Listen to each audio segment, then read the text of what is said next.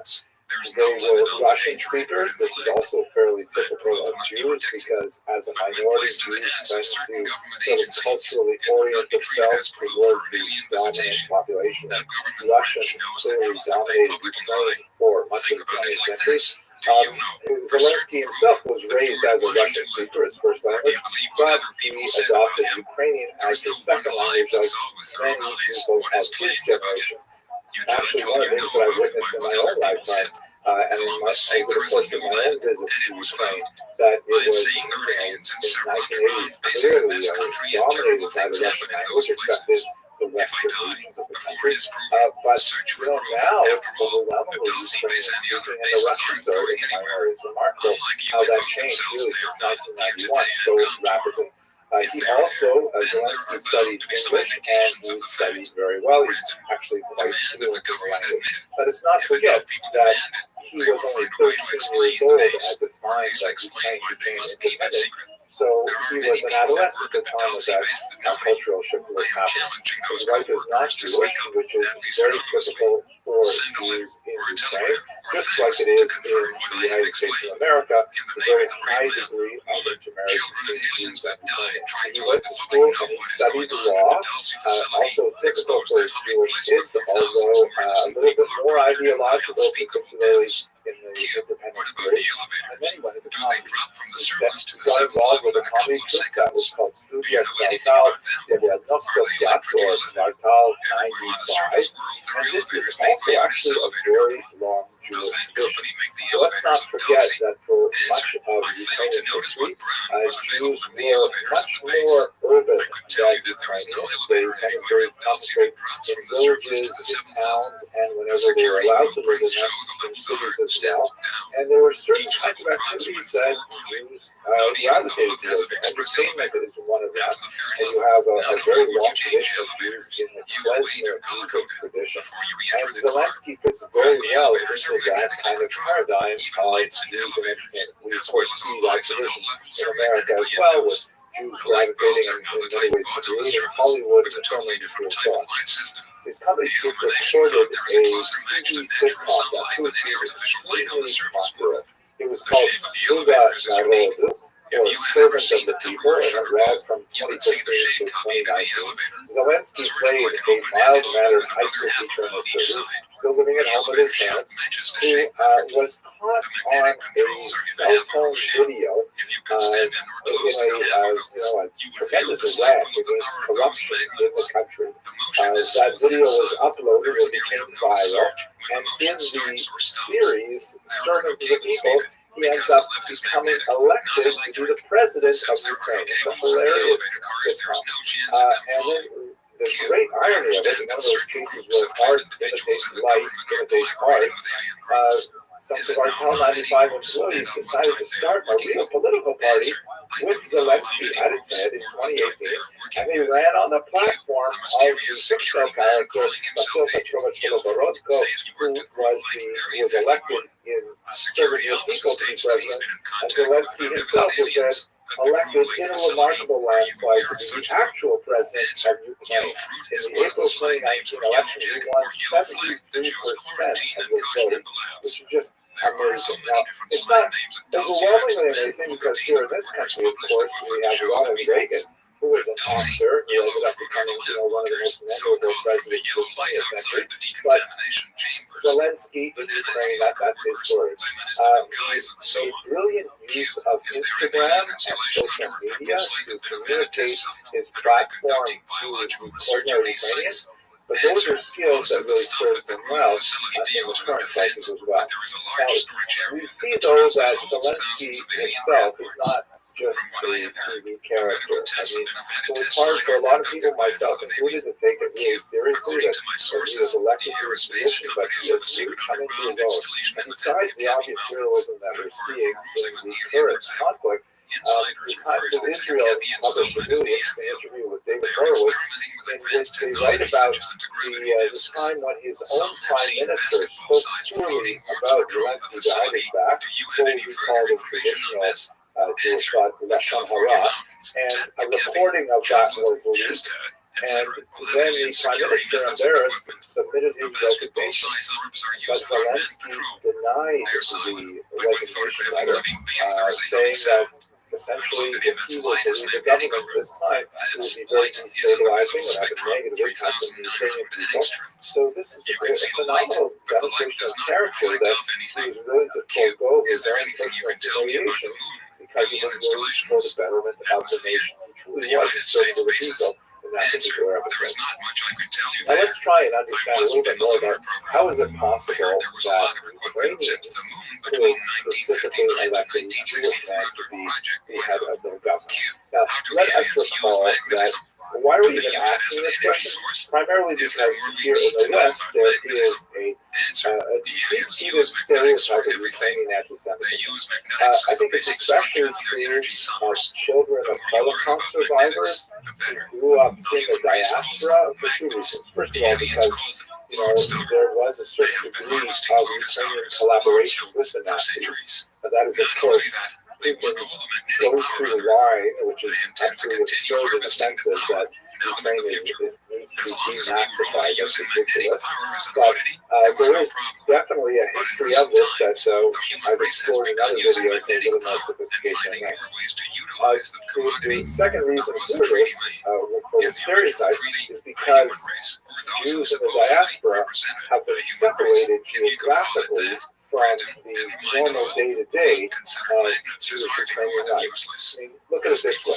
Jews have lived in Ukraine. There has been documented Jewish life in Ukraine for well over 1,000 years. If you were to add up the years in which there was sustained violence from Ukrainians directed against Jews, and there were, of course, such moments that talks about the pogrom in 1113, the pogroms in 1648-49 on the Khmelnytsky, the 1768 Haidamach uprising, of course, the pogroms of the early 20th century and the Revolutionary era, and then the Holocaust, which had Ukrainian collaboration to some degree with the Nazis.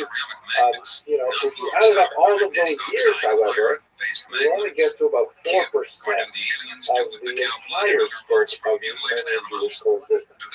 And over the much longer period of time, like 96% of those years, Jews and Ukrainians are doing business together. They are exchanging recipes. A lot of Eastern European cooking is essentially Ukrainian cooking. We're exchanging linguistic terminology. The Ukrainian Yiddish is heavily influenced by Ukrainian. Even in the most intimate of terms, like for example, in Yiddish, we don't call our fathers Abba, which is the Aramaic and Hebrew word. Abba is actually the word, but Abba is more common. We don't call them Vater, because that's like a German term, even though Yiddish is essentially German. We call them Tato or Tati, which is basically Ukrainian Tato. And we can go on and on with so many words which are like kitchen vocabulary, home-based words that are really Ukrainian. Yiddish doesn't absorb those words unless Jews and Ukrainians are spending time as children in each other's kitchens, unless there is a significant amount, particularly through women, of cultural cross-fertilization. So, thinking about it in those terms, it makes more sense for us now. Just stop talking about Ukrainian anti-Semitism, please. There's a place for that, but it's not here and it's not now. Let me just conclude this small mini rant with this particular Pew Research Center chart, which was conducted in, I believe, 2019, looking at the rate of anti-Semitism in various Eastern European countries. And in this remarkable study by a very reputable organization, it appears that Ukrainians are far more likely to welcome Jewish neighbors. What does this chart actually say? When asked, would you accept Jews as fellow citizens, only 5% of Ukrainians said no. That is the smallest number of any of these states. Russia, 14%, Lithuania, 23%, Romania, 22%. Those are serious issues. Poland, 18%. But I wonder if the United States would even come close to that 5% number. That's pretty remarkable. The election of Volodymyr Zelensky was not a one-off phenomenon. This is something that is really demonstrative of Ukrainian society as a whole, and I hope to demonstrate in the next few minutes why that might be so. One thing that's very important to understand about Ukraine as a nation is that it's been bifurcated for much of its history. Not exactly down the middle geographically, but culturally very much so. The western parts of Ukraine, concentrated in the region known as Galicia or Helishina, has always been very much oriented towards Europe, whereas the center-east of the country has been more oriented towards Russia. And throughout its long history, Ukraine has kind of vacillated between, do they balance more heavily towards European models of thinking, or do they balance themselves more towards the Russian ways of thinking? There is a clear distinction in so many ways. This kind of balance between East and Western ways of thinking really begins to find pragmatic expression in the late 19th, especially the 20th century, when you have an era of national awakening that affects much of the region, and Ukrainians themselves have to sort of say, okay, well, what are we? What do we believe? Who are we right? We see this in particular in the revolutionary era, that is after the fall of the Russian Empire in 1917. As the Ukrainians attempted to articulate an actual political organization, they found it was essential for them to forge relationships and alliances with the Jewish minority. The Jews had a lot of advantages that Ukrainians did not have at the time. Jews were overwhelmingly urban and literate and numerate, were a lot more conversant with the types of work that was necessary to actually create administrative apparatus, skills that were not necessarily well developed in the far more agrarian rural population of Ukrainians. And so the smaller number of Ukrainians who were urbanized and educated, literate, and so on, they formed these alliances in an organization called the Central Narada, the Central Soviet, which is one way to translate, or the Central Council, which was distinct from the Soviet councils to the north in Russia. In fact, Russia would invade Ukraine in 1918, and that would begin a civil war between Russians and Ukrainians. A civil war because they were originally both part of the Russian Empire, that would ultimately result in much of Ukraine, although not the western part, being conquered by the Russians. But during this brief period of collaboration, which was actually the subject of my PhD dissertation, the Ukrainians and Jews established a remarkable level of cooperation that was kind of Zelenskian in its scope. They had a Ministry of Jewish Affairs, they had money printed in Yiddish, they had correspondence in Yiddish. It was really a remarkable kind of thing.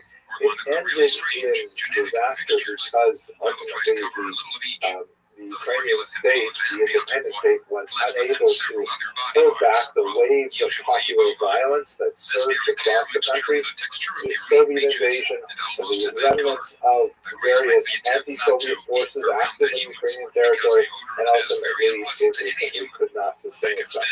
But there was a flash of the possibility for a very good period of time that we would see later flourishing in the beginning of the 21st century. It was during that time that you really saw expressed, if only for a few months, the orientation towards the West, towards Europe, and values of modernism, tolerance, multiculturalism, democracy, transparency, and so on. Now, if we focus in on the Soviet period during the 1920s, we see a lot of these things happening, albeit in a fairly restricted form during the 1920s. The era known as colonization, a period which was, it's hard to translate that term, it's kind of like indigenization, allowing local cultures to express themselves. This is before Stalin really was able to cement his own power, and so as a result, you see an effervescence of Yiddish and Ukrainian, you see a lot of new cultural possibilities that begin to express themselves in all kinds of artistic and cultural venues. It comes to a crashing halt as well in the 1930s when Stalin takes over. This is the era of the Holodomor, the incredibly tragic famine that was artificially engineered by the Soviets that affected so many Ukrainians, millions of Ukrainians. Stalin's ideology called for the repression of all kinds of national expression. We see this carried through after World War II by Khrushchev and Brezhnev, really up until the final years of the Soviet Empire. Now, if we move to the Nazi period, this is obviously, in terms of Jewish-Ukrainian relations, the darkest period of their interaction. So what exactly happened during this time? Again, I will refer you to other videos on my channel where I discuss this. It requires a lot more elucidation to understand properly. But basically, the Nazis were able to capitalize through very effective propaganda a widespread anti-Semitic sentiment that was especially present in the area that Professor Snyder calls the bloodlands, that is, those regions that were temporarily controlled by the Soviets between 1939 and 1941. The Nazis were able to really capitalize on the local anti-communist sentiment by specifically playing up the idea of the Judo-Komuna, the Jewish communist conspiracy, which was also a farce. The idea that communism was dominated by Jews, which was certainly not true, especially after Stalin purged so many Jews from the party. The Nazis were able to direct a lot of the anger with communism against the local Jewish population. The Nazis enlisted the help of local populations, not just Ukrainians, but also Poles, Lithuanians, and Latvians, really the entire area of the bloodlines, to react against the Soviets by attacking the local Jewish population, however unfair that was. And it was during this time that the so-called Holocaust of bullets took place. The Nazis used primarily firing squads to destroy the little Jewish Stetlach that died of the population.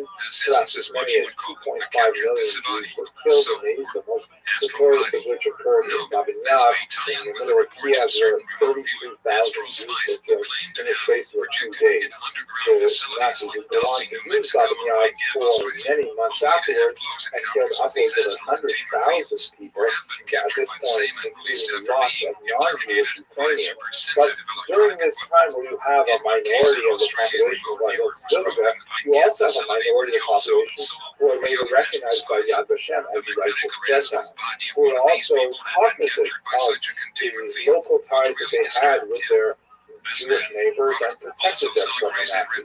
So there's a lot more to say about this. It's a very complex situation.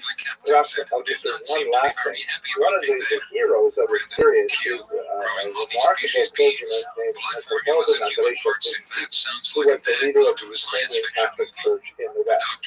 He was actually very friendly with Jewish populations before the war. He actually mastered Hebrew. One of my first scholarly articles was a translation of some of his Hebrew language correspondence written in his own hand.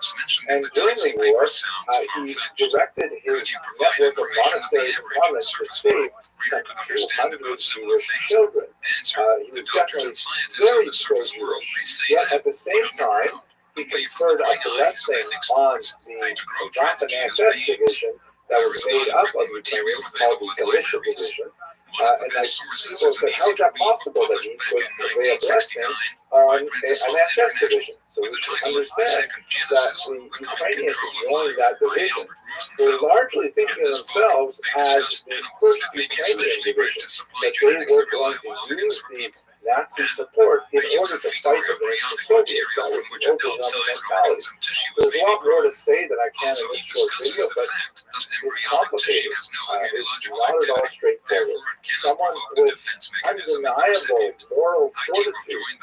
Shashkovsky also, by the way, complained to the Pope himself, saying, why are you silent? Why saying we need more support for the Jews? We need, to have a stronger voice that condemns this violence. That even he could see value in Ukrainians joining the Nazis to fight against the Soviets. So it's complicated. After the war, and this is a period that's especially relevant for Zelensky's parents, there's tremendous repression of both Ukrainians and Jews who are striving to express their national identity. It was incredibly dangerous to study anything Jewish, to promote Ukrainian ideas, and to talk about certain Ukrainian historical figures, including historical periods. And this is the era when there's a tremendous amount of dissidents who are arrested and sent off to Sudan, sent off to prison camps in Siberia. It is ironically at this time when new kind of Ukrainian Jewish rapprochement is forged specifically by that generation of dissidents. People like Anatoly Sharansky, the so-called Shestinjatniki, the 60s generation was extremely important. And when this began to thaw, particularly under Gorbachev, then there was a tremendous upswelling of support for national expression by both Jews and Ukrainians, and mutual expression for each other's support. This is happening not just in Ukraine, but also in Poland and in Belarus, to a certain degree, especially in the Baltic states. And a lot of these regions, the former bloodlines, are beginning to communicate with each other and to leapfrog over each other to make more and more demands for what Gorbachev would call glasnost, or openness, and even perestroika, reconstruction of the Soviet Union. Ultimately, the Soviet Union is unable to withstand the growth of this nationalist feeling, and in 1989, it flows into a period of collapse. 1991, Ukraine becomes independent along with the Baltic states and so on. And that's when Jewish life really flourishes. This is when Zelensky himself is just a teenager. There's tremendous developments in, for example, Dnipropetrovsk, which has this remarkable center, which claims to be, it could be, the largest Jewish complex anywhere in the world, the menorah cultural and business center. You can see here it has some remarkable architecture that's designed to evoke a 7-branch candelabrum called a menorah, which is associated with the ancient temple in Jerusalem. I've been there. It's a remarkable place. The community there in Dnipropetrovsk, sometimes abbreviated to Dnipro, because originally it was named Yekaterinoslav, but they said that's too hard to pronounce. They switched it to Dnipropetrovsk, and I think Dnipro is a little bit easier. But tremendous effervescence of the Jewish population there, and Zelensky is coming of age in an era when there's so many possibilities for Jews. At any rate, let us return to the present moment. I'm comfortable speaking about contemporary events because I study in the Department of History. The Department of Prophecy was down the hall, and they seemed a lot smarter than I was. But I do want to take this moment to once again express my concern for Volodymyr Zelensky, an incredibly heroic figure who is determined to remain with his people in Kyiv. He is really like his namesake, a servant of the people. And I'd like to conclude with a sentiment that, you'll hear the expression right now, people say, Slava Ukraini, like glory to Ukraine, and then the response is Heroya Slava, glory to the heroes. This itself is a beautiful phrase, but it has a bit of a complex history. It predates the Holocaust. It goes back to the great poet of Ukraine, Taras Shevchenko, but it was used during the revolutionary period of the 20th century. But it was also really capitalized by some of the much more pro-Nazi groups during World War II. So it's a complex kind of phrase, and hard for me to really say it with full enthusiasm. But what I can say is it's remarkable to see, as a Twitter colleague of mine posted online recently, this t-shirt worn by a man in a cafe in Review, which is also pronounced Review in Western Ukraine, says public food Ukraina. Glory to Ukraine in Yiddish. And to that I can clearly say, public food Ukraina, glory to the heroes. Thank you very much for watching. Let us hope that the Russian advance is halted and that a ceasefire is declared, the people of Ukraine should be safe, along with their remarkable leader, Volodymyr Zelensky. This is according to a report I investigated some years ago of a group of spelunks who reportedly broke into a vast underground labyrinth west and northwest of Cushman, Arkansas, where they encountered these types of creatures as well as friendly blue-skinned humans who claimed to be descended from a family that had survived an ancient global deluge by taking refuge within a large ship. These ancient people claimed that their ancestors had come to the Americas and discovered the cavern world, wherein they commenced to establish their hidden civilization. Brandon, The rebuloid hominoid is opposed to quadruped or serpentine. Life forms stay in caves or caverns that aren't very deep. They prefer the desert mountains.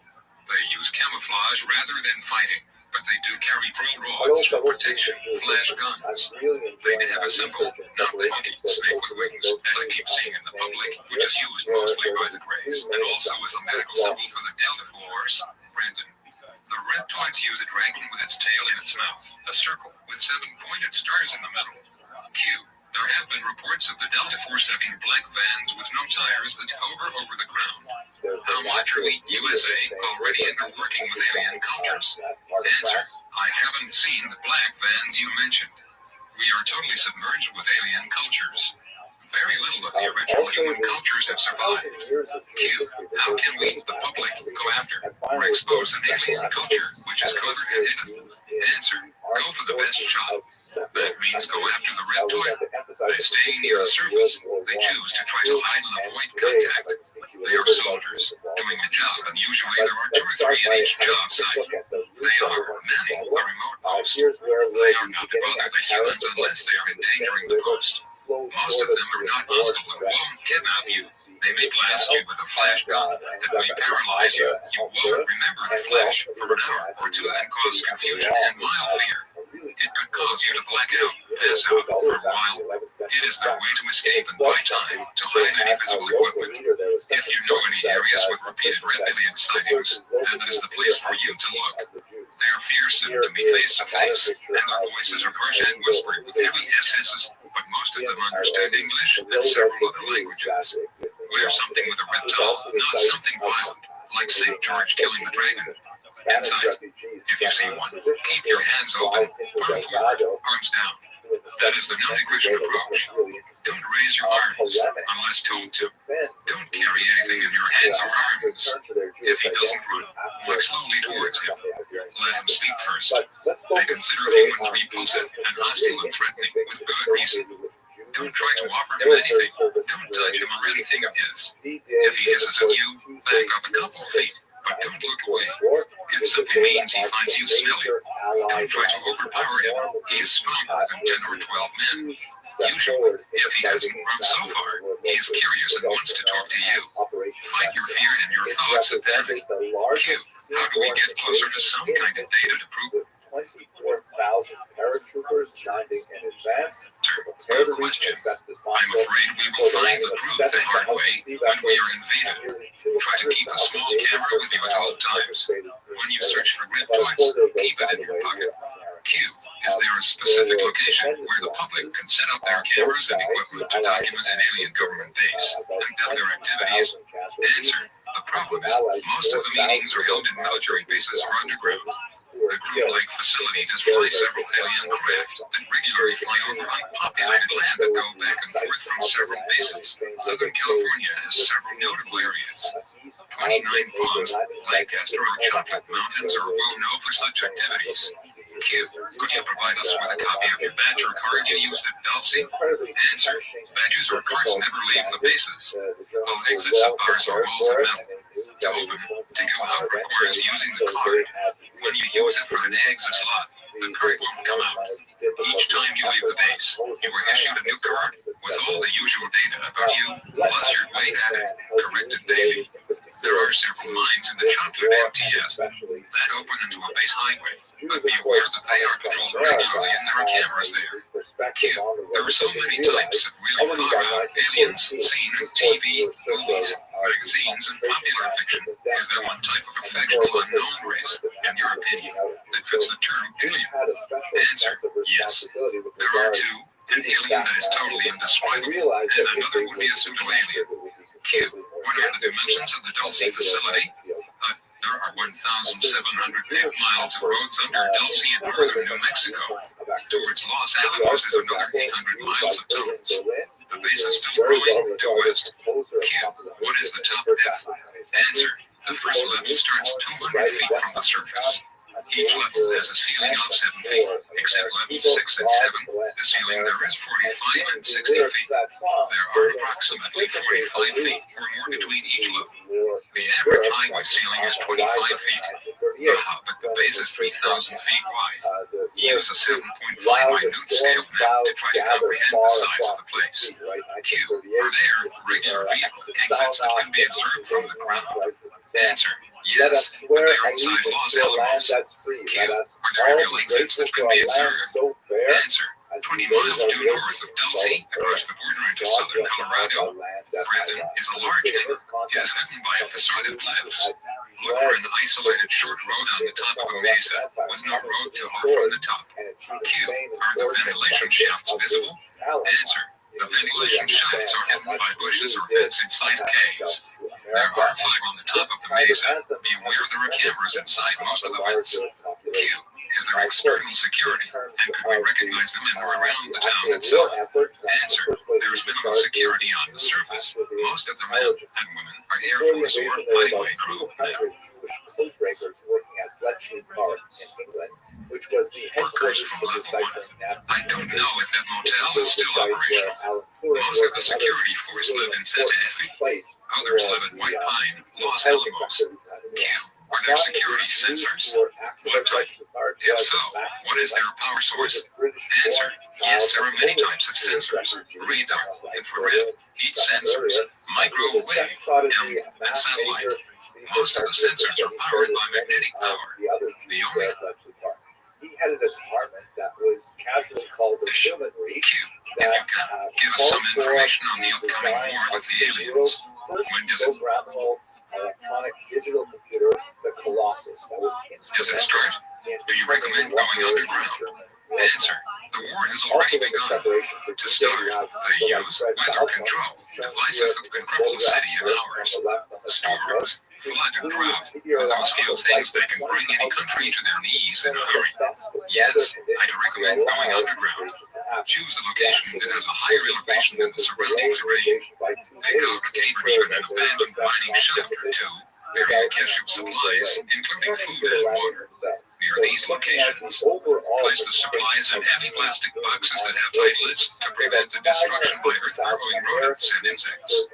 Then plan to live like a squatter when it becomes necessary. If you own land, create a system of tunnels and tell no one. Use your tunnels to secrete your supplies and plan to live in those corridors when you must. Q. What about the Red Bullion ships that are in orbit around the equator? Are they cloaked? No, presumably including the original 2 planetoids that arrived in geosynchronous orbits around Earth at 400 and 600 miles up in 1953. This reportedly led to an NSA project which successfully communicated with the Gray Aliens and resulted in a contact landing treaty scenario involving President Eisenhower and other executive military industrial officials at Muroc/Edwards/Hollywood Air Force bases in 1954. Brandon, answer. They are not cloaked the way you may think. It's more like nobody is learning to see, even though it is in plain sight. Like the mailman becomes invisible because you are so used to seeing him you never noticed he is alive. One of the favorite methods of covert activities is to hide their operation in such an obvious way or place that no one would suspect it as covert. No, for instance, hiding entrances to underground bases beneath religious shrines, federal buildings, mining works, malls, libraries, lodges, hotels are basically areas that one would consider the least likely places to hide or accommodate an entrance to an underground facility. The underground New World Order facilities throughout the United States apparently utilize this type of concealment with many of their bases. Brandon, Q. What are the Greys susceptible to? Answer. The Greys are photosensitive. Any bright light hurts their eyes. They avoid sunlight and travel at night. Camera flashes causes them to back up. It could be used as a weapon against them, but they recover quickly. It could buy enough time to escape. Use commands or nonsensical words in the form of commands and they will back up. Their brain is more logical than ours and they do not create fun. They do not understand poetry either. What really confuses them is saying things they wriggle at. We learned it in a hurry and used it against the Red Rays in the Dulce Wars. Q. Can Greys read your intentions if you came up behind one? Answer. Yes. They read your intent because they use your body's frequency. The human race broadcasts a frequency that they recognize as an electromagnetic impulse. Each person has a slightly different frequency That difference is what we call personality. When a human thinks, they broadcast strong impulses. In the case of fear, the frequency is loud and easy to recognize. By the same right, a calm and composed mind should be far more difficult to recognize. Brandon, Q. Can we shield ourselves against their mental control? Answer. We can shield ourselves against them. However, 95% of the human race never try to control their thoughts. And controlling our own thoughts is the best weapon. The average person rarely thinks in a clear pattern. That allows the brain to think in a chaotic way. Control your thoughts, and you can stop the aliens attempting to abduct and control you. Controlling my own thoughts have kept me alive for years. Q, could you shed some light on the type of human the aliens are looking for when they abduct? Answer.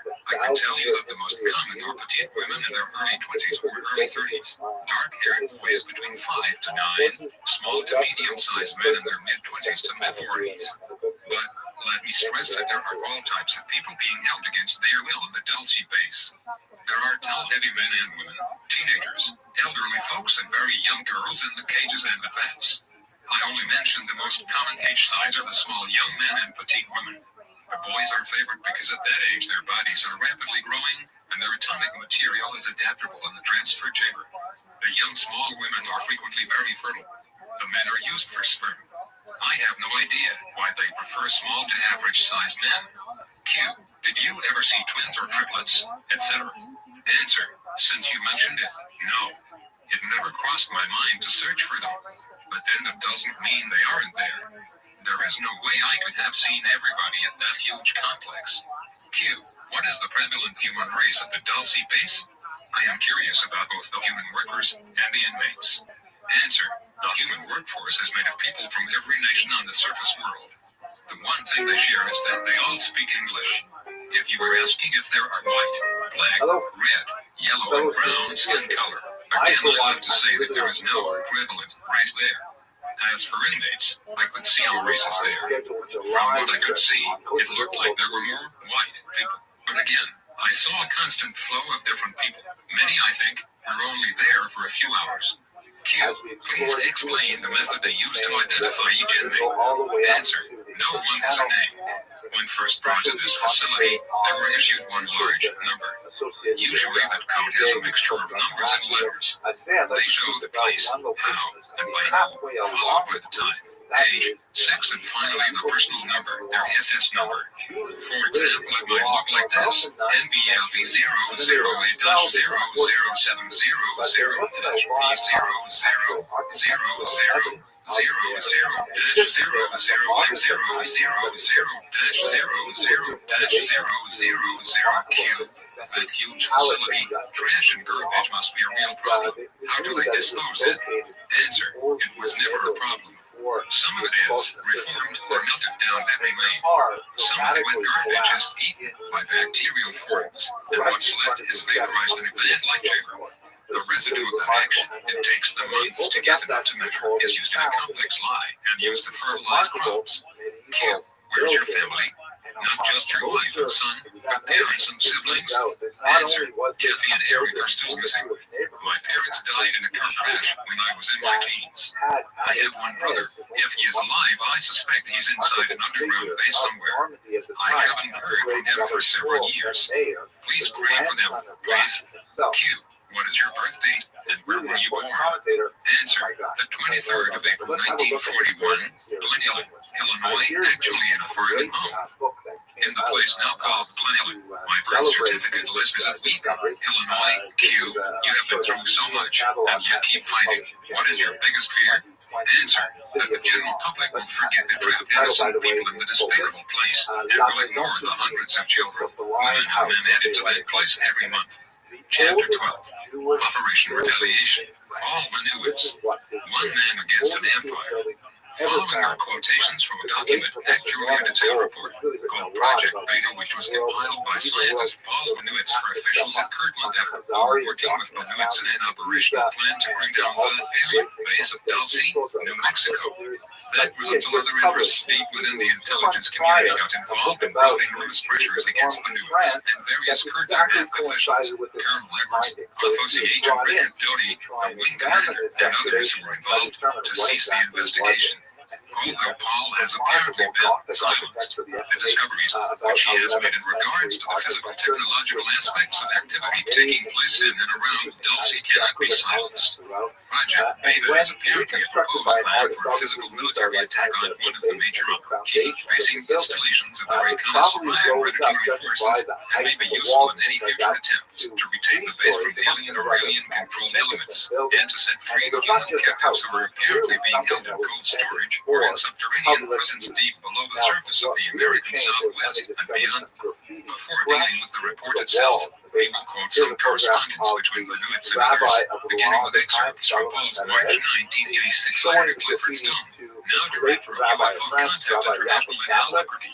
Dear Clifford, there is so much in this and so much has happened upon a near daily basis to me for 7 years that I don't know where to start first. I think probably the best approach is to start out with some explanation in the way of statements relative to alien cultures here on Earth. Their social structures, physical makeup, etc., all of which has been gleaned from the direct communications by computer, visual observation, psychological evaluation, and personal interaction. First, there are the low, high and very high cultural levels. In the low levels of the culture, there are sharply defined levels, which extend from slave level on up. There is no freedom there. No one crosses these lines within. Cross it and you are dead. Everything is watched with optical equipment and monitored by computers and individuals called keepers. Spheres of many sizes float throughout their environment, monitoring audio, visual, and thought frequencies. These have also been observed by workers in underground facilities reaching miles below Edwards Air Force Base and the Tecate Mountains of California. Granted, these units, which have a highly inert finish, can be talked to. They can cloak themselves so that they're totally invisible. Their control signal can be broken down into varying FM components. There is no trust in this type of society. Everything is watched and monitored. The command structure is near totally unbelievable. The ruling levels wear robes of appropriate colors. The alien government involved with this group is totalitarian. They appear not to observe social and moral principles. Their credo appears to be total control or kill. In the north, at the river, the orange insignia, or the diamond as the alien calls the base. The method of rule is a monarchy. The king wears purple. The high colors of social level wear green, yellow, and white. The lower levels wear brown. Their body metabolism is very high, estimated at 110 to 115 degrees. Elimination is through osmosis. Skin color of the ruling echelon varies from a jaundiced yellow to white. No hair of any kind. The arms are long, near to knee level. They have very long hands and fingers. All of them look underfed. They have big heads and eyes. The humanoid types are generally light green. When in need of formula or dead, they turn gray. Many in this culture walk with a limp or shuffle their feet. There is a council in the North called Benoni. All of them seem to be cut from the same pattern. All appear to be highly vindictive and equilibrium. Their god is called Tom. And in a letter to Clifford Stone dated March 19, 1986, Benoit writes, "It would appear that the Greys in the North are near frantic about my communications and want to stop me from talking."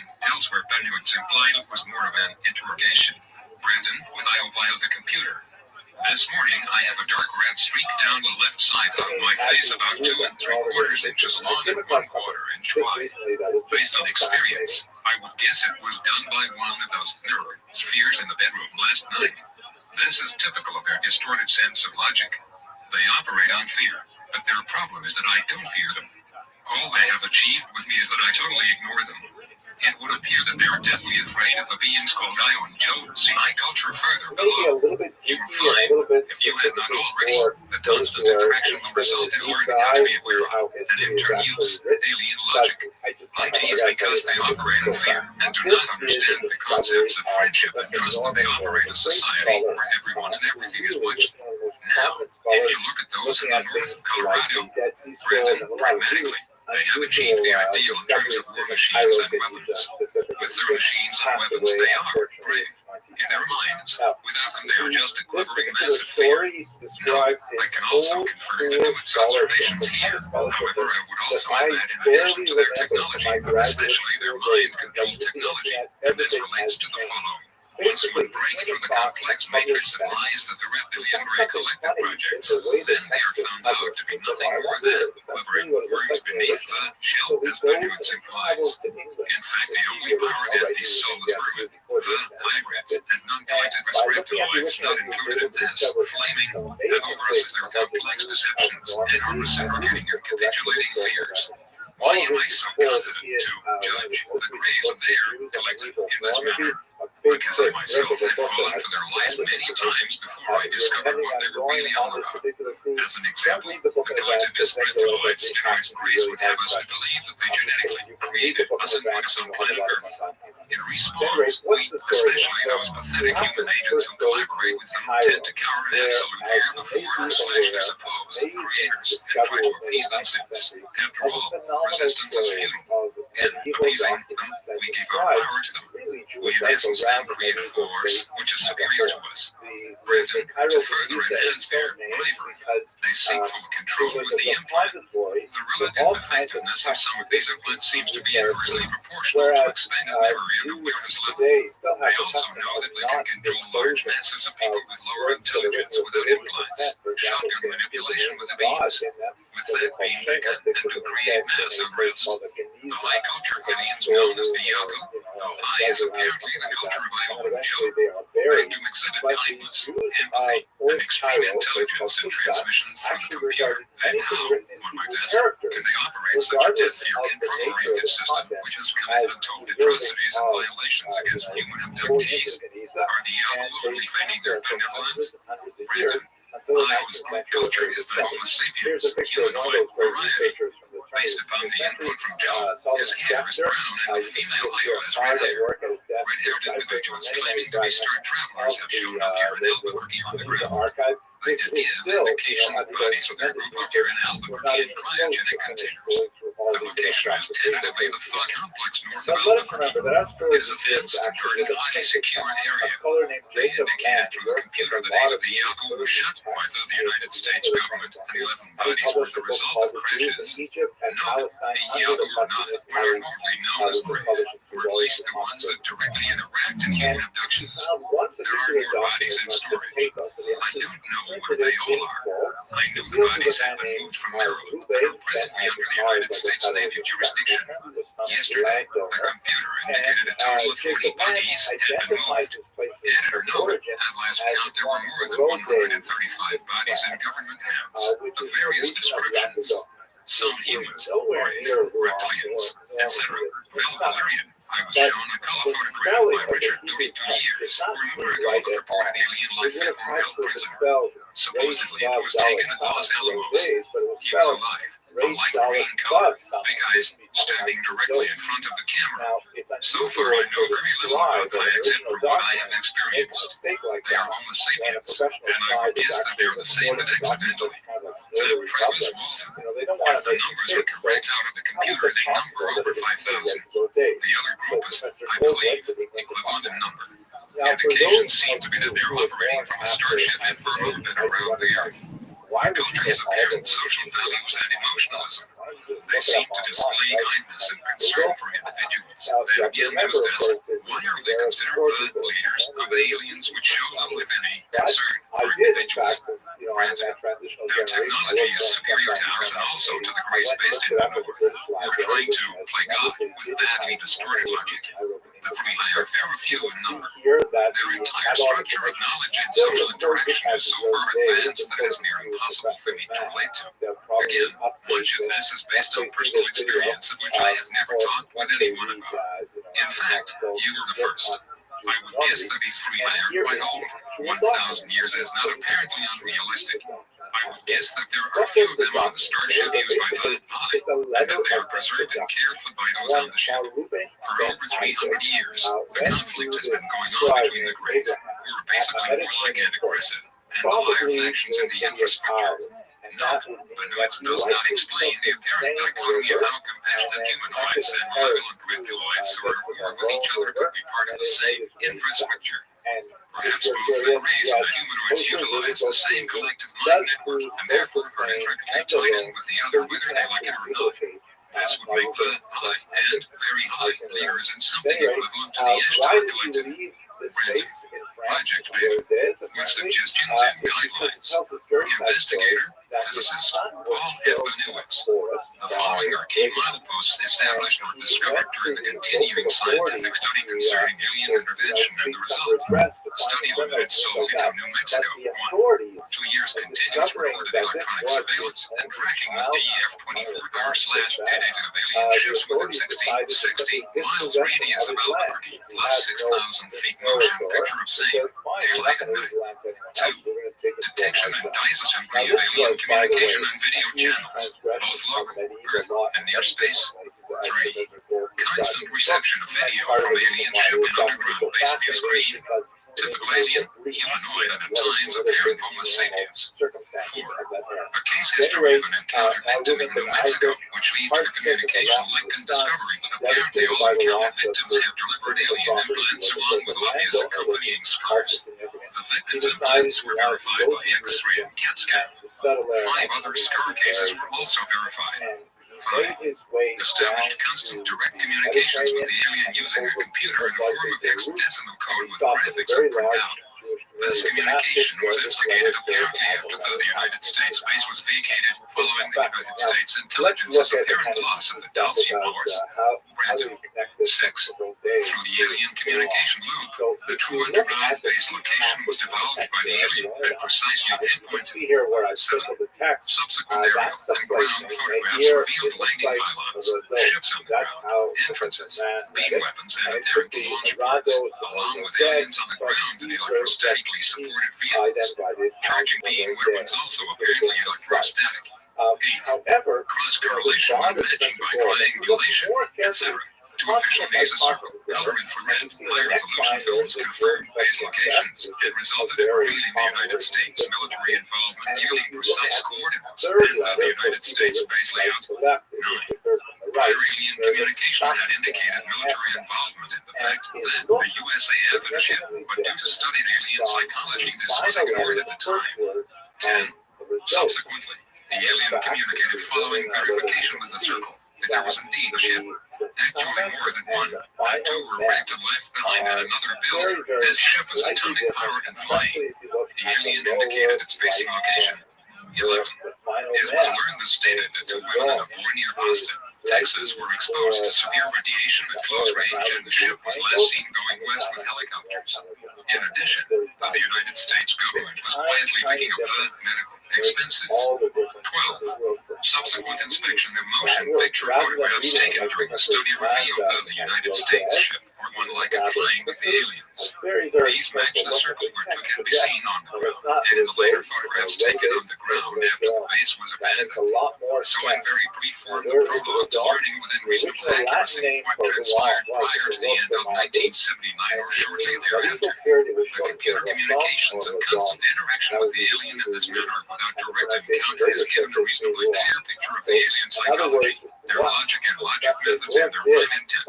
It is important to note at the outset, the alien is devious, employs deception, has no intent of any apparent peacemaking process, and obviously does not adhere to any prior arranged agreement.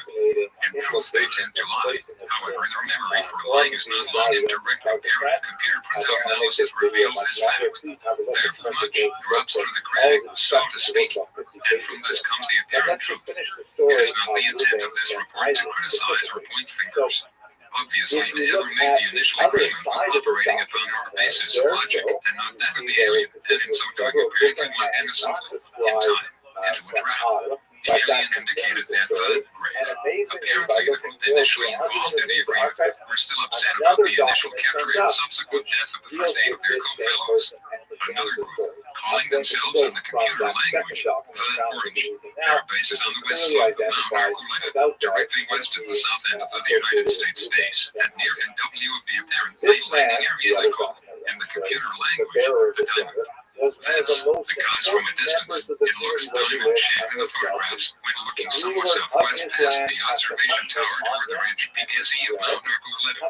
This ridge peak has no name. I call it South Peak. But The brigands basic attacked sticks him north and of this plundered peak to all the that he edge of the had, cliff down, inflicting which wounds goes a on him. road past He a was large left in alloy great dome despair, 38 and foot across the said, bottom and with a I will 20 go on 20 to foot Egypt. hole in the top. Perhaps they will give me Based some upon some of the provisions aerial stowed away photographs so during that which I the can alien was return caught to in them. the open and Your launching, custom some here launches associate appear to be is coming from the built direction of toward the dome. all who come to I Egypt. would guess it is an If so, the underground same launch with ingress this man, facility. perhaps he will In the eventually Mesa Circle, return there to is what Egypt. appears to be a black Right, so now we limousine can put the alongside full the story dome together. underground. The man Surprisingly, suffered it is tragedy. precisely the size of my 79 Lincoln Town Car. Decided, you know, I'm Wheeled going vehicles to in what retire appear to be to snowcats or and caterpillars can be seen made his throughout way the circle. over to Car and Damascus, truck got tracks, 4 letters trucks of and introduction. jeeps. But on the I way to don't believe Jerusalem, aliens have unfortunately, he was wheels. attacked Humans again. do. Lost all Numerous his road possessions. blocks extend He is northward not through the able to United make States a base go of along a it. well-maintained road 30-some Yeah, odd feet decided wide. I'm gonna head back to Apparently France. gravel, I'm near gonna all go weather. via Egypt, Numerous which also had a turnarounds and strong wheel tourist tracks into community. launch I will preparation get, areas with the ships. one last burst Pads of marked support with to 26, Egypt, and then I'll make 26 my way foot excess to and servicing Morocco. So I facilities, would put my tanks, life together. etc.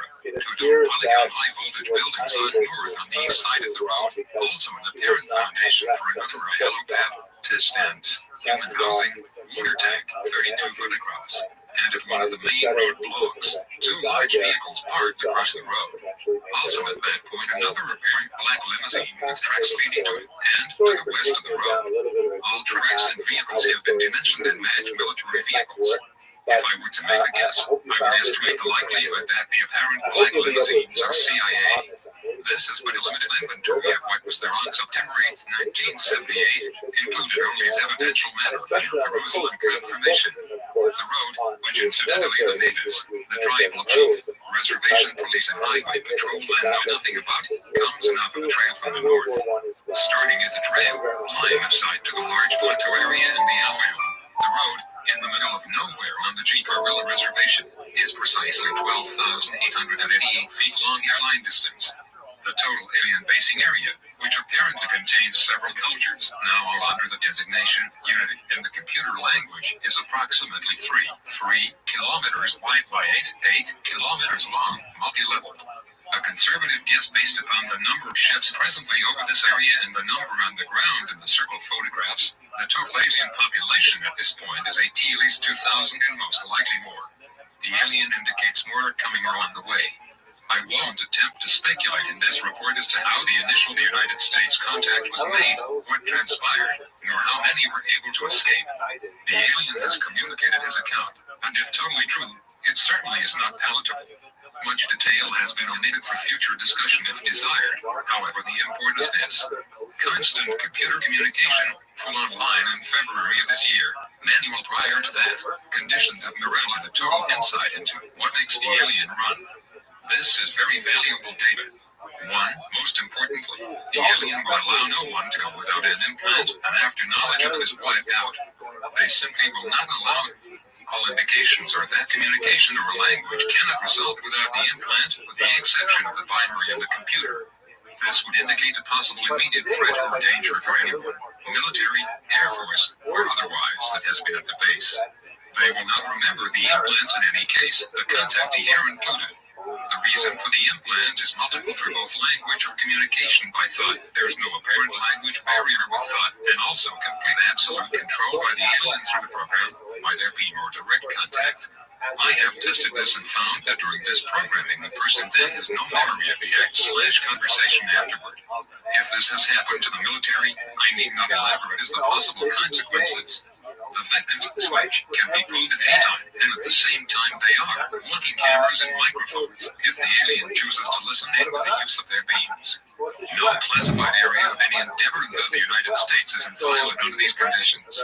However, realize the scars, barely visible, can be seen. All are exactly located and all are accessible by X-ray. 2. Also note that all of the aliens, humanoid-like, all must have implants. Without them, no direct communication is apparently possible. So one can most generally arbitrarily say that if a person states he communicated by thought with an alien, he most likely has been implanted. They may also claim to be overly psychic and be able to prove this, again through the link transplant. He is given the information by the alien and does not realize. 3. Most importantly, the alien, either through evolvement or because the humanoid is, will exhibit tendencies for bad logic, bad by Earth logic comparison, so they are not infallible. In point of fact, they appear to have many more frailties and weaknesses than the normal Homo sapiens, which they attempt to compensate for through their technology. Brandon. To the alien, the mind is key, and therein lies a great weakness, which will be discussed later. For they are not to be trusted. It is suspected if one was considered friend, and if one were to call upon that friend in time of dire physical threat, the friend would quickly side with the other side. The computer indicates in comparison that no known Earth protagonist, Russian or otherwise, exhibit these tendencies to any major degree, indicating the danger involved in making any kind of agreement with these aliens, at least of this species. 5. The alien does kill with the beam generally. Results on a human will exhibit a 3 to 4 centimeter purple circle. If done from the rear, on one or both shoulders. The results on cattle are the same, essentially exhibiting purple beneath the hide, with burned circles on the outside. 6. Cattle mutilations are the other side of the coin and will not be delved into here, although they are part of the overall. It appears that humanoids are fed by a formula made from human or cattle material, or both, and they are made from the same material by gene splicing and the use of female encounter victims of. The resultant embryos are referred to by the alien as an organ. Time of gestation to full use as a utility, ready to work, appears to be about 1 year. A year in alien time, I do not know. Solution. I doubt there is an immediate total cure present. However, they must be stopped, and we have to get off that center before we find time has run out. They are picking up and cutting, as the alien calls it, many people every night. Each implanted individual is apparently waiting for the pull of their switch. Whether all implants are totally effective, I cannot predict, but conservatively I would estimate at least 300,000 or more in the United States, and at least 2 million, if not more, worldwide. Weaponry and inherent weaknesses. Weaponry is one of the keys, and in the alien's present state we can prepare an effective offense. 1/10 of the outset, I did to look at their machines and say, there's no defense or offense. One is overwhelmed by their speed, apparent capability of invisibility and cloaking, and other covert capabilities not discussed at this time. In particular, the beam weapons are themselves a direct threat, and obviously one that must be seriously considered, but not overly so. Let us first look at just what this weapon is. It is an electrostatic weapon with plasma generating voltages and an internal storage device. It is pulse powered. A beam, totally effective in atmosphere, can be loaded with hydrogen or oxygen. Range, average, around weapons, maximum 2 kilometers if it is dry, capable of sustaining just so many full power discharges. Slow leakage occurs continuously, therefore, they must be recharged periodically. If it is raining, the weapon becomes ineffective and is swamped, thus discharged. This should be considered in any future potential offensive strike against the base. Granted, the range is near totally lost at that point. On the discs and saucers, the weapon is generally on the left side or top center and has a maximum range of 200 meters, at which point it will plow a trench in desert soil. When fired, it fires both to the front and to the back equally. Reason? Because of their mode and methods of flight. If equilibrium is not maintained, the saucer will spin out. Hand weapons? Estimate based upon visible damage observed. Not too much velocity nor staying power, but at short range. Deadly less than 45 cal automatic. Note, this may explain the late Phil Schneider's claim that at close range the radiation beam weapons of the aliens he encountered beneath Dulce were deadly. However, at long range less so. Although at long range the beam weapons are capable of inducing severe radiation damage. Brandon. At 1 meter range, estimated beam temperature 1600 degrees Fahrenheit or higher. It can vaporize metal. Apparently, the discs and weapons operate from a storage source. In time, without periodic recharge, this source is depleted. The design they traded to us was at least 30 years old, employing an atomic source. Possibly they may still have some. It would appear so. Their staying power is obviously much longer. Aircraft helicopter vulnerability. Any of our aircraft, helicopters, missiles, or any air flight vehicle can be taken down instantly with no use of weaponry. The aliens simply need do no more than make one invisible pass, and their boat wave or screen, or both will take the airlift vehicle down. The pilot obviously will not even know what hit him. No, perhaps stealth TIE fighters equipped with electromagnetic force shields may be more effective in this regard. Also, advanced infrared scanners may be used to detect cloaked alien ships before they have a chance to attack. Brandon, for humans on the ground, the alien can use weaponry or a bow wave. The partial pressure envelope can hit with the power of a tornado. Shock rise time and G-force is instantaneous. However, they dare not hit the craft physically because they are fragile and in fact, under slow flying conditions within our atmosphere, hold a very tenuous position. Without power, of balance or equilibrium, they lose it. In brief, these are apparent capabilities observed in billions through the computer communication and observation. You may know these, however, they are directly related to the last and final portion of this report. What can be done? 1. Because of the aliens' apparent logic system, they appear to be logic control. A key decision cannot be made without higher clearance. All are under the control of what they call the keeper. Yet IT would appear this is not the final say. Therefore, dependent upon urgency, delays of as long as 12 to 15 hours can occur for a decision. How short/long this time frame under battle conditions may be, I do not know. Because of this apparent control, individual instantaneous decision-making by the alien is limited. If the plan goes even slightly out of balance or context, they become confused. Faced with this, possibly, the humanoids would be the first to break and run. The same applies to their mission master plan, if one can call it that. If pushed out of context, IT will come apart. They will be exposed to the world, so they will possibly run before they fight in the open. They definitely do not want that to happen. Psychologically, at present, their morale is down, near disintegration. There is pronounced dissension in the ranks. Even with the humanoids, communication can encourage this, not a necessity to expound upon this other than to say because of their own internal vulnerability mind-wise to each other. Therein lies a prime weakness.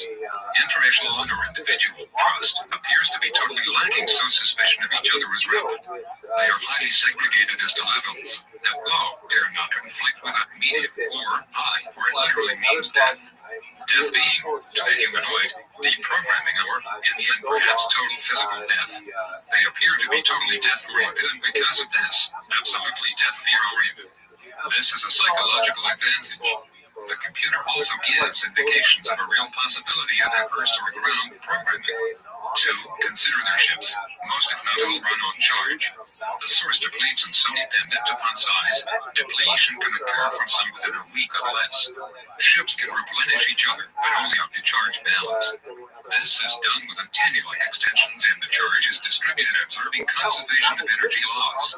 They can replenish from power lines, but again only to a point, so time of flight is limited. Deprived of their base recharge capability, it is indicated that all ships will come down within 6 months to a year unless they can get transported out. It is back to the prime launch ship. The discs and saucers in general cannot fly in space because of their mode of flight, that is, unless they are within an interplanetary or interstellar launch or carrier vessel granted. Therefore, deprived of home base, it is not likely they can survive. Their capability in power survival outlasts their capability in food or formula survival. If they do not get the formula/food within a certain period of time, they will weaken and die. In the case of Mount Archuleta and South Peak, they are dependent upon the Navajo Riverford water supply, and water to them is totally life. Without water, they have no power. Without power, no oxygen or hydrogen to service the ships and weapons. No water to sustain the organs and feeding formula. Note, we should also take into account the possibility of subterranean water sources. Also, if the base can be weakened by shutting off the supply line of water, the formula, and so on, it might be wise for the sake of the humanoid prisoners below not to wait until the base is too weak. Otherwise, this might endanger these humans captives. We suggest that in addition to the strategies that Benoist gives in this document, an allowed invasion force should also be considered, similar to the ton of rats of the Vietnam War, a force that is prepared to enter the base, but is at a specific weak point, and make strategic or surgical kills of enemy forces while still considering the human and human captives. A multi-level operation utilizing surprise, confusion, and intimidation to their fullest potential should be considered. And the sooner the better, considering the continuous infiltration and sabotage of all levels of our society. Granted, simple, and also a little bit of the religious controversy, because even though the unification of Jerusalem is something that obviously Jews look upon with tremendous favor, there are nevertheless different opinions over what to do about this particular event. Okay, so let's do the history. First of all, Jerusalem. It is the ancient capital of the Jewish people. The earliest mention of it, however, is in the pre-Israelite period, when the Egyptians mentioned it in their execration texts. Execration texts are really interesting things. They are these kind of like clay tablets, or sometimes they're shaped like figurines, and the Egyptians would list all the people and places they really didn't like, and then they would have some kind of ritual humiliation or destruction of that object, smashing them up, burning them, sometimes even worse things. So Jerusalem was mentioned in an execration text that dates from about the 19th or 20th century before the Common Era. The Canaanite inhabitants were the Jebusites, and they are described in the Bible as the inhabitants that were conquered by King David, and that's when David made his capital. His son Solomon, of course, would build a temple there, and ever since then, for the last 3,000 years, it has been the undisputed capital of the Jewish people. Although they did have a civil war, of course, the area became a very important site, so I'm not going to skip over that. The city was conquered many times over the next 3 millennia, and it received many other names, such as Isla Capitolina by the Romans, by the Almaxis, by the Fatimid dynasty, and finally Al-Quds by Arabs in the contemporary world. By the time we get to the 20th century, Jerusalem is held by the Ottoman Empire based in Istanbul, and when it fell in the context of World War I, when the British took it over on December of 1917. The next 2 decades are known as the era of the British Mandate, because technically the land of Israel and also surrounding areas as well was given to the British as a mandate from the League of Nations to basically administer it. There was always a Jewish presence in Jerusalem from ancient times right through modern times, but sometimes even very tiny. But when we get to the 19th century in particular, from about the 1870s and 1880s, there is a growing stream of Jews who are seeking to make Israel their home, and the population in Jerusalem in particular is expanding. There is also a growing Arab population at the same time, as there is increasing wealth and prosperity in the region with hand in hand. There's a lot more migration from outside the land of Israel, both Jewish and Arab. After several decades in World War II, the British are ready to leave. They asked the United Nations, which is the successor organization to the League of Nations, to say, we're having a really hard time between Jews and Arabs in Jerusalem and in the region as a whole are increasing, and we'd like to leave too. So they asked the United Nations to come up with a plan to somehow deal with this competing claim for Jerusalem. The United Nations come up with this partition plan in 1947, which is actually pretty bizarre. It involved dividing the land of Israel into 7 distinct sections. There's a map that shows on the left the 3 green areas belonging to the purported Jewish state.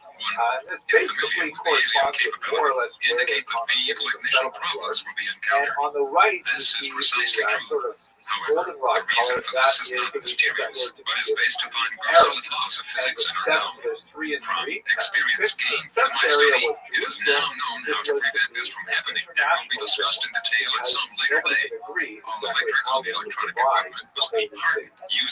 what ends up happening is the Jews, even though it is kind of a strange plan, they agree to the plan, because after all, it represents the very first moment that Jews are able to reestablish their sovereignty around Israel, since they were exiled in the first century of the Common Era, and war ensues obviously. The war lasts for a little over a year, as you can see in these 3 maps, but in the end, remarkably, the Jews are able to consolidate the territory and even expand implementation and testing of the final weapon prototype through the pre-production stage.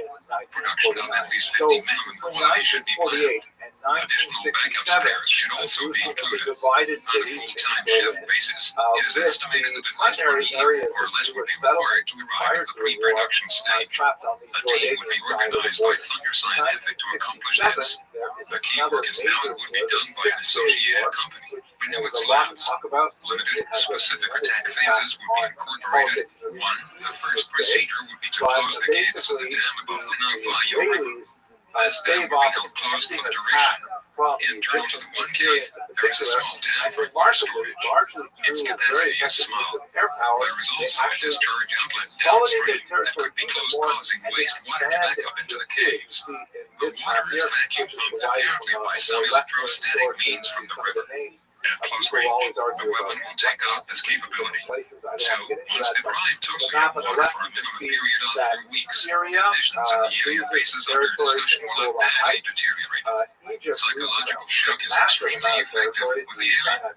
Total advantage can be taken by instantaneous action or planned observable deviation from the north. 8 at least 3 bases will go down. 3 if they follow their normal strategic pattern as one pressed previously. They will launch most, if not all, ships. 4. Prior to the implementation of water deprivation, the weapons should be deployed in strategic hardened locations and activated in a certain pre-planned manner determined by final weapon coordinate locations. 5. This will put an immediate power drain upon those airborne, and the alien weapons regain their bases. 6. Because of the inherent psychological aspect of the alien, Inuits probably refers to the alien in a singular sense because of the collective high-mind nature of the reptilian race. Granted, much can be done in the open with no attempt to preserve secrecy.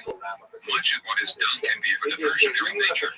Under most circumstances, they will attempt to harass, but will not openly attack. Note, from my own personal experience and research, the Greys and other members of the Draconian Hive are more dependent on mental or psychological warfare than on material warfare, although they have used physical weaponry in the past when pushed into a corner as an airborne assaults between their craft and Arzor ground assaults against their underground strongholds, as the Daisy and Wars themselves have established. Being logic-based, they would prefer to take control of the target planet by way of psychological infiltration without risking the loss of machinery and personnel. That would result from an attempted or further physical invasion. An alien race would have to be extraordinarily overconfident of their own superiority to undertake an all-out attack like that depicted in Promotion Victory Independence Day. As has reportedly been the case with other targeted planets, the reptiloid/Greys hold back a physical attack until they have succeeded in infiltrating the targeted planetary culture via Trojan horse-type interactions with some of the more self-serving elements of that planet's culture. In the case of Planet Earth, the Nazified CIA and NSA agencies were chosen. These collaborators, and in many or most cases alien infiltrators, clones, cyborgs or implanters, working within these agencies, in turn set the inhabitants of the targeted planet against each other so as to bring about world depopulation, to the point where resistance to the invasion or attack would be minimal. The aliens usually seek out those eco-political cult leaders who would be willing to sell out their own world to the alien agenda in exchange for promises of alien assistance in implementing a so-called joint operational dictatorship, one in which their own respective power cult S would supposedly be the favorite power structure once the planet is assimilated and annexed to the alien empire. However, if we are to consider the historical trends of the alien collectivists, they may only favor this cult until it has served its purpose. Following the establishment of the alien agenda, these power cultists might at best be totally mind-controlled and at worst be eliminated, and that the alien has no sense of honor or loyalty to those with whom they have established agreements. They only have their agenda, and they will justify any course of action that best serves to bring about their agenda. Human cultists would become so preoccupied about establishing their own planetary empire that they will blind themselves to the fact that the aliens are merely using them until such a time as their usefulness has been served. However, until that time, they will use the human cultists to foment internal planetary sabotage and to infiltrate and disable the major freedom fighter or resistance movements from within. There are three major collaboration elements on Earth: the Bavarian lodges, the CIA and its Rockefeller agencies, and the Nazi forces within the New Berlin -211 base network beneath the mountains of Neuschwaben, Antarctica. Agents of the Bavarian lodges and the German immigrant Rockefellers do work together within the CIA, Central Intelligence Agency, NSA, National Security Agency, United Nations Organization, and New World Order agendas. The establishment of the Antarctic bases may have been the idea of the highest-ranking Nazis rather than the Rockefellers, although the Bavarian lodges, Illuminati, Thumb, Brill, etc. were involved. However, there are many indications suggesting that the Antarctic, Bavarian, and Rockefeller agendas are increasingly merging with each other, suggesting that all three are now working together, at least to some extent, and especially at the higher levels. There seems to be a serpent cult at work at the very highest levels of these three groupings composed of humanoids and reptiloids operating as part of a marriage of convenience, and that the reptiloid/greys need the political, economic, social, military-industrial connections of the humanoids to gain footholds within human society, and the humanoids need the implant/spacecraft/mind control technology to implement their New World Order. The lower levels of the Bavarian NSA Antarctic infections may seem to be in conflict with each other. However, where this exists, it may all amount to Hegelian Machiavellian type manipulation imposed by the higher levels of the Draconian hierarchy in order to keep the lower levels compartmentalized and therefore more easily controlled. Occasional purges have been carried out to root out those who are not 100% devoted to the cause. In America, there are fifth column saboteurs within the Patriot militia movements who are the supporters of white supremacy Americanism. Whether knowingly or unknowingly, these agents work for something called the Order of the Fourth Reich. Part of their mission is to divert attention from the Draconian, Orienterian, and Bavarian NSA Antarctic New World Order agenda and to overemphasize Zionist threat based on the forged revelations within the Protocols of Zion document, which was in fact created by the Russian secret police for this very diversionary purpose. There are indications that the Bavarian occult lodges, the CIA, NSA agencies, and even the Antarctic infections have fed the Patriot network of races, and therefore the American ideologies meant to fragment and discredit the militias and make them out to be neo-Nazi fanatics. In this manner, several of the patriotism-based militia groups have been corrupted and have defeated their very purpose, that is to defend a constitutional republic wherein all men are created equal. Brandon 7, throughout and prior to this, the open computer communications link will be operational for continued psychological interrogation. 8. At some point in time, again resting upon battle status, the deployment of offensive forces will begin. This deployment should be done in a near instantaneous manner under certain special conditions that can be discussed. 9. The weapon system should be kept powered on throughout. In this manner, the discs will be made to stay airborne. They cannot land in the engine when the system is powered. 10. When the weapon is used in one specific power mode, in addition to continuous discharge on the discs that are airborne and the ground-based weapons, the mind confusion and disorientation will build in those for senility in the base and underground. At the end of 4 to 5 weeks or less, all weapons should be totally discharged and powered out on the bases. Most personnel, if not all, will be totally incapacitated. The feeding formula will become NIT's critical processing unit. All alien embryos should be dead, and all hydrogen and oxygen consumables depleted. Note, this is of course speaking in convention or their terms. However, one must balance this by taking into account the psychic supernatural aspects of this conflict scenario as well. In such an event, the chaplain may be of as much importance as a commanding general himself, especially in regards to reinforcing within ground troops the mental spiritual attitude necessary to counter the fear projected by alien sorcerer and psychic warfare specialists by occult technology. Maintaining a state of absolute confidence and faith in one's ability to establish a victory over the aliens is essential, and if one's confidence is broken as a result of psychic attack, then it would be very difficult to even make an attempt to follow through to final victory. The battle is already lost. Other possibilities should also be considered in a future assault on this major nexus of alien activity. For instance, if the extent of the base is much deeper and widespread than previously believed, via interconnected cameras and shuttle terminals, then these facts should be brought into the scenario as well. For instance, the aliens might escape through the tunnels to other installations. Even if this does occur, this major basing complex can be fully taken by human forces, and then used as a staging area to initiate attacks in alliance with other humanoid cultures, below or above, or also in war with the draconian collectivist reptilians and greys, against their various strongholds which undoubtedly exist throughout the inner realms. Brandon 11, based upon data gathered on the miniature prototype weapons, the full-part weapons should have no problem hauling off the discs. In many cases, some will break within the first 48 hours without being directly hit. 12. At that point, standard weapon technology and logistics can come into play and be used to the extent of destruction desired in the direction of those in charge. 13. The communications can be used throughout to determine status and near the end to attempt to instigate surrender. If no response results, then they should simply be closed in and waited out.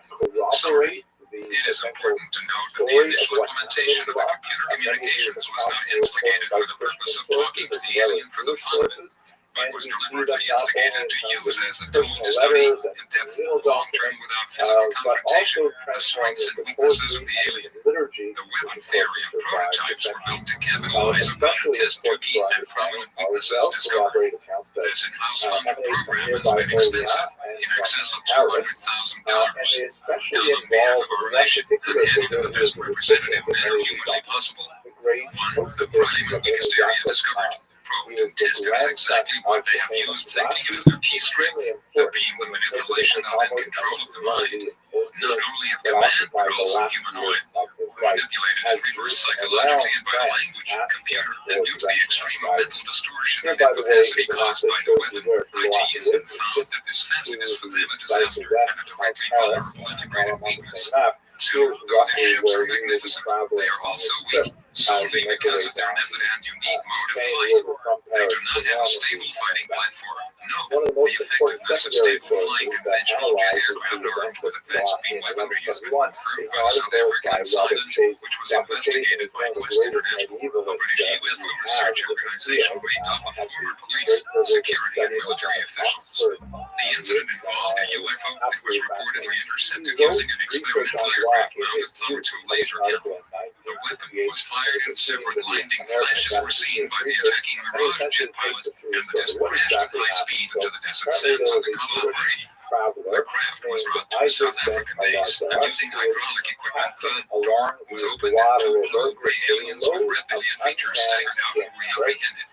When one doctor attempted to take a blood sample from one of the creatures, the being attacked him and its claw-like hands left deep scratches on his face and chest. The aliens proved to be rather vicious and seemed to operate on an individual collective intelligence mode. Subsequent research suggested a possible genetic connection similar to the very bipedal saurian species on Earth, according to one late document, and that the aliens were highly adaptable or mutational.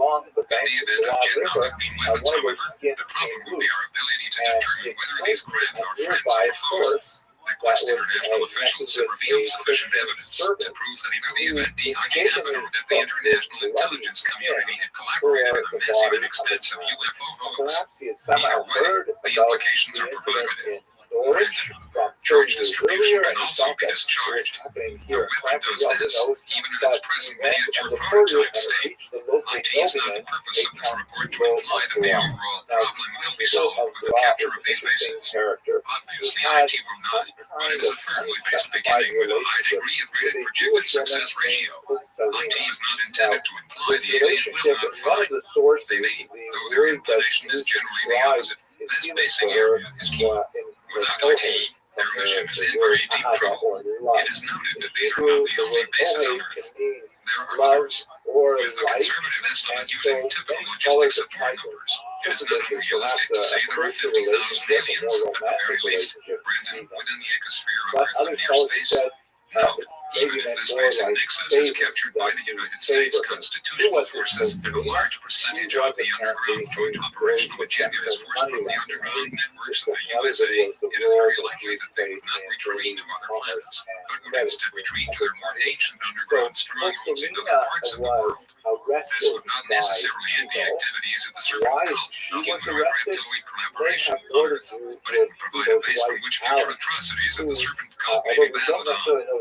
And beyond planet Earth, such an action would no doubt provoke a negative response from other human power centers on planet Earth that are also being manipulated by and or have been infiltrated by aliens. For instance, the Bavarian cults and their New World Order forces. The Draconians might, as suggested in the 12th chapter of the Book of Revelation, attempt a military attack against the USA in order to prevent the takeover of their underground fortresses here, or an attack after the fact in retaliation for such a takeover. The important thing to remember, however, is that freedom never comes without a price. However, the price for maintaining our freedom is nothing compared to the price we will have to pay for losing ID.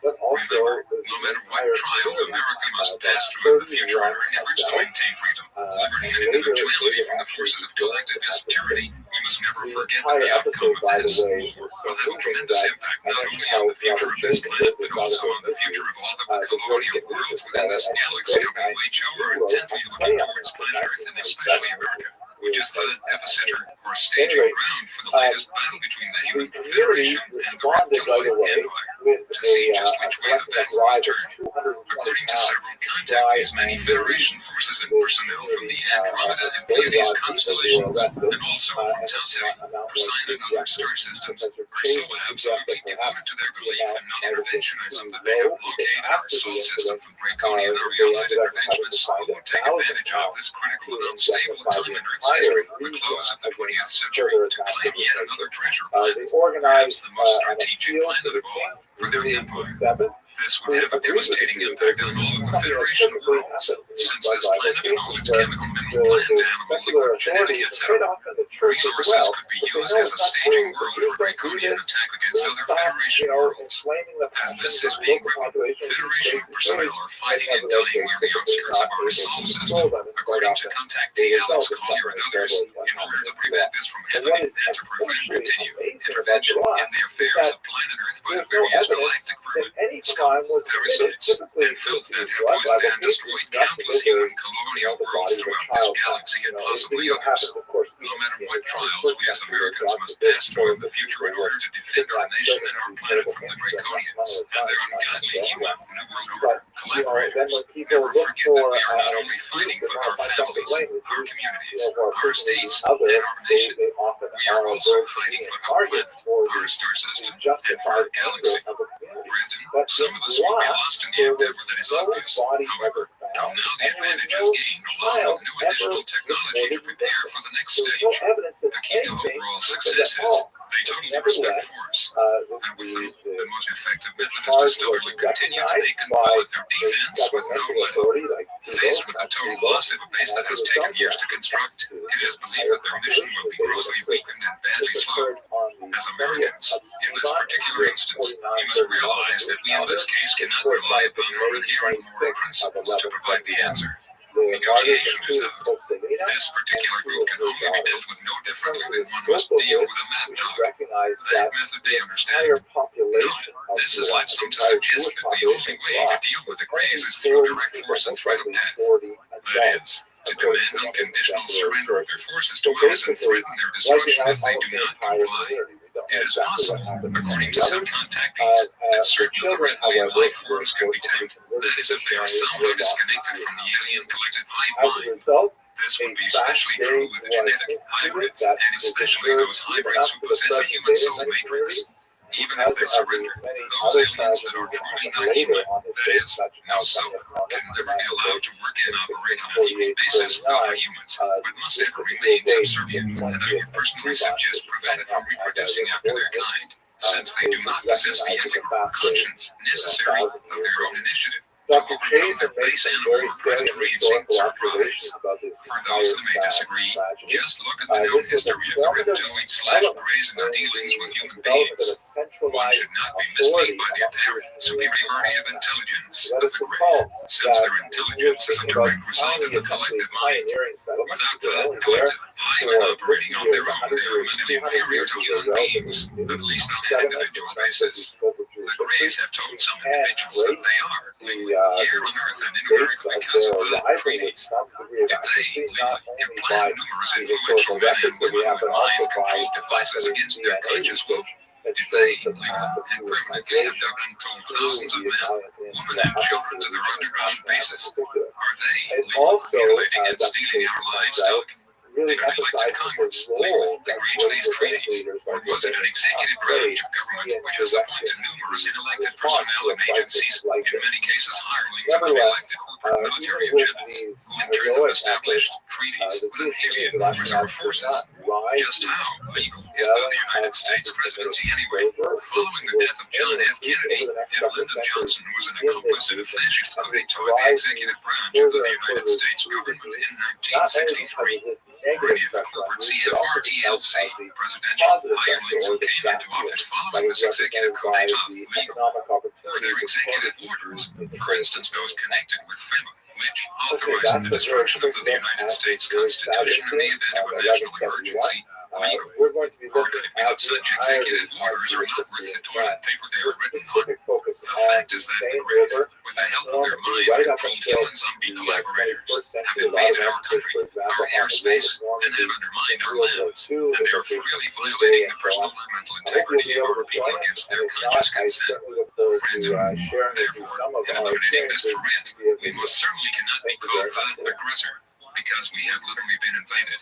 In final conclusion, A, they cannot under any circumstances be trusted. B, they are totally deceptive and death-oriented and have no moral respect for human or human life. C, no negotiation, agreement, no peaceful compromise can be settled upon in any way. D, no agreement signed by both parties will ever be adhered to nor recognized and respected by the alien, though they might attempt to make us believe otherwise. E, absolutely no quarter can be allowed under any circumstances. Once the offense is instigated, it cannot be abandoned.